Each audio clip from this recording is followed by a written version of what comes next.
Assalamualaikum warahmatullahi wabarakatuh. Di sini saya Pradipta Syahputra dengan NIM 122480087.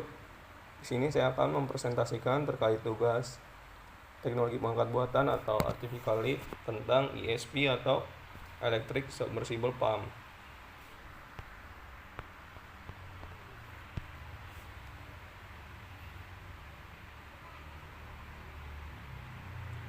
Jadi artificial lift adalah metode untuk mengangkat fluida dari dalam sumur ke permukaan karena tekanan reservoir sudah tidak mampu lagi memproduksikan minyak secara natural flow atau sembur alam. ESP atau Electric Submersible Pump merupakan salah satu metode pengangkatan buatan. Metode pengangkatan buatan yang dikenal sebagai ESP ini menggunakan pompa sentrifugal dan didorong oleh motor listrik yang dipasang di dalam sumur. Setelah tekanan reservoir tidak dapat lagi mengangkat fluida ke permukaan, ESP memompakan fluida dari dalam sumur ke permukaan.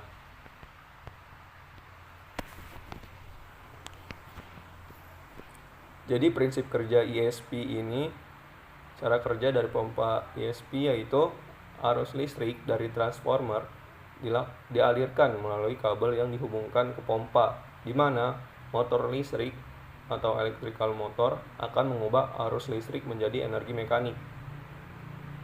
Berikut gambar rangkaian ESP. Jadi di sini kita masuki peralatan ESP, yaitu dibagi menjadi dua bagian.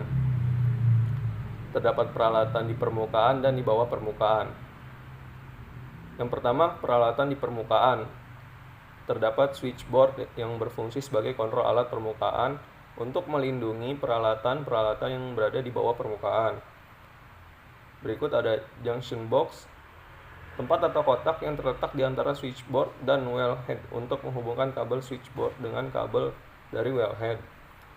Terus selanjutnya ada transformer, yaitu alat yang digunakan untuk mengubah tegangan voltage sumber arus menjadi tegangan yang sesuai dengan operating voltage motor yang berada pada bawah permukaan. Selanjutnya ada tubing head. Tubing head pada pompa sentrifugal agak berbeda dengan tubing head biasanya. Perbedaannya terletak dengan adanya kabel yang melalui tubing head. Lalu selanjutnya ada drum. Dipakai sebagai tempat menggulung kabel apabila pompa sedang dicabut.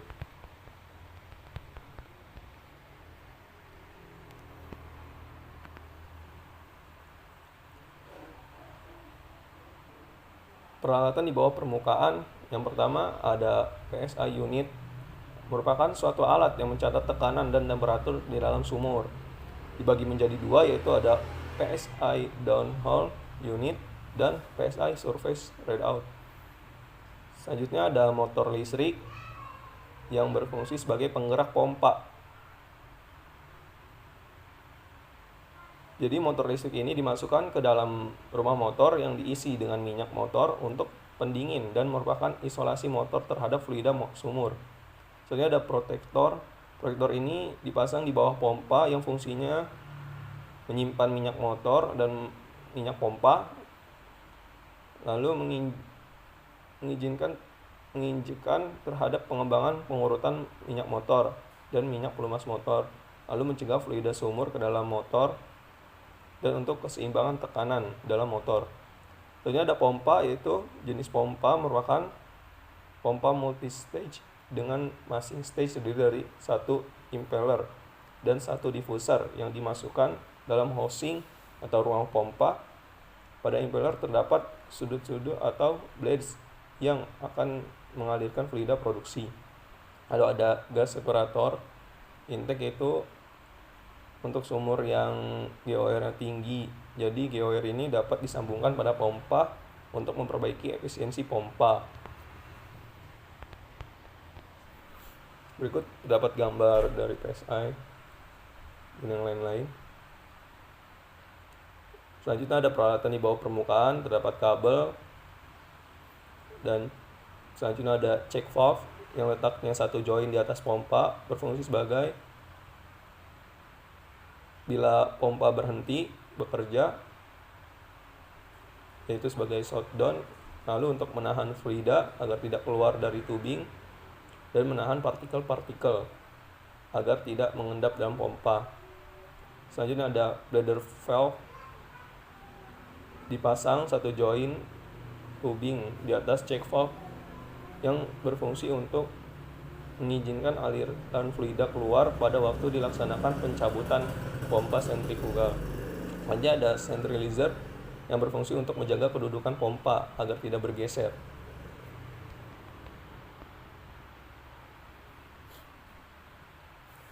Kelebihan penggunaan ESP yang pertama, dapat beroperasi pada kecepatan yang tinggi dan bekerja pada sumur yang sedalam 15.000 feet. Lalu mampu memompa fluida dalam jumlah besar yaitu 200 hingga 60.000 barrel per day dan dipergunakan pada sumur yang mempunyai PI tinggi. Yang ketiga ada sesuai dipergunakan pada sumur-sumur miring. Lalu panas yang ditimbulkan oleh putaran motor akan mengatasi masalah parafin dan fluida yang viskositasnya tinggi pada temperatur rendah. Kelima, biaya relatif kecil dibandingkan dengan laju produksi yang diperoleh. 5. Dapat memisahkan gas yang mengganggu proses pemompaan.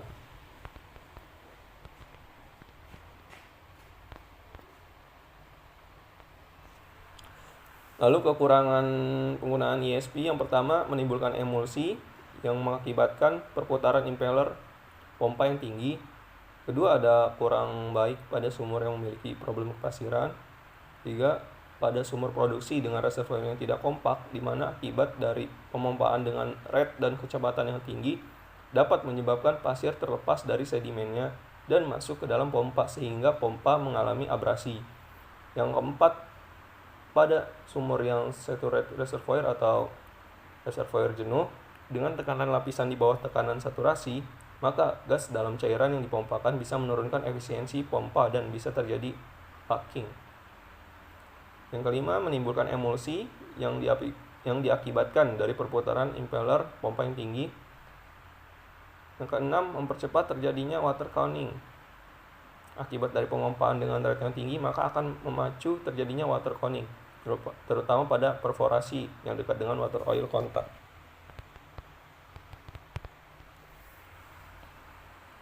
Yang terakhir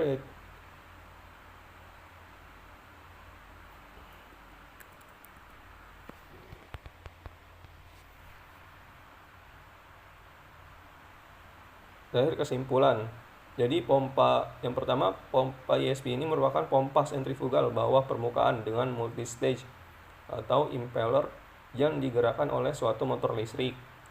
Kedua, cara kerja dari pompa ESP adalah arus listrik dari transformer dialirkan melalui kabel dihubungkan ke motor, di mana motor listrik atau elektrik motor akan mengubah arus listrik menjadi energi mekanik, sehingga menggerakkan pompa impeller di mana minyak di dasar sumur perangkat melalui tubing ke permukaan.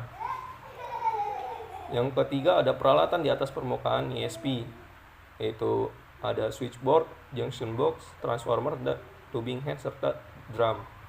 Lalu peralatan di bawah permukaan ESP itu PSI unit atau pressure sensing instrument. Kedua, ada motor listrik, lalu protektor, pompa, gas separator, kabel, check valve, dan bladder valve. Sekian dari saya. Kurang dan lebihnya mohon maaf. Wassalamualaikum warahmatullahi wabarakatuh.